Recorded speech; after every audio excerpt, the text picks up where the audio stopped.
بسم اللہ الرحمن الرحیم۔ السلام علیکم دوستو، آج ہم سب پڑھیں گے حمد، نعت، غزل۔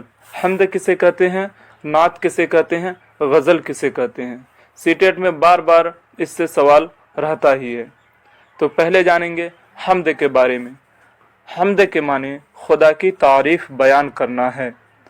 حمد کے اشعار میں صرف ذات واحد کی صفات بیان کی جاتی ہے۔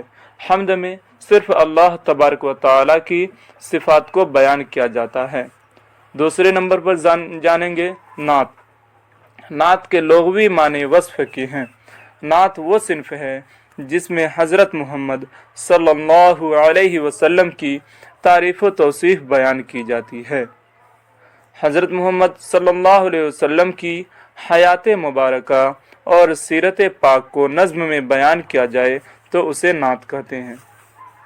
جس میں حضور صلی اللہ علیہ وسلم کی تعریف و توصیف اور اس کی پورے زندگی کو نظم کے ذریعہ بیان کیا جائے تو اسے نعت کہتے ہیں۔ غزل۔ غزل کے بارے میں جانیں گے۔ غزل اردو شاعری میں مقبول ترین صنف ہے۔ اس میں عام طور سے عشق و محبت کی بات کی جاتی ہے۔ غزل میں عشق و محبت کی بات کی جاتی ہے۔ غزل کا پہلا شعر جس کے دونوں مصرے ہم قافیہ ہوتے ہیں اسے مطلع کہا جاتا ہے۔ ہم قافیہ کسے کہتے ہیں اس کے بارے میں جانیں گے۔ ہم قافیہ یا ہم آواز۔ ہم قافیہ کو ہی ہم آواز کہتے ہیں۔ وہ الفاظ جو بولنے میں ایک جیسے ہوں اور ان کا آخری حرف ایک ہی ہو، ایسی الفاظ کو ہم قافیہ یا ہم آواز کہتے ہیں، جیسے کان، نان وغیرہ۔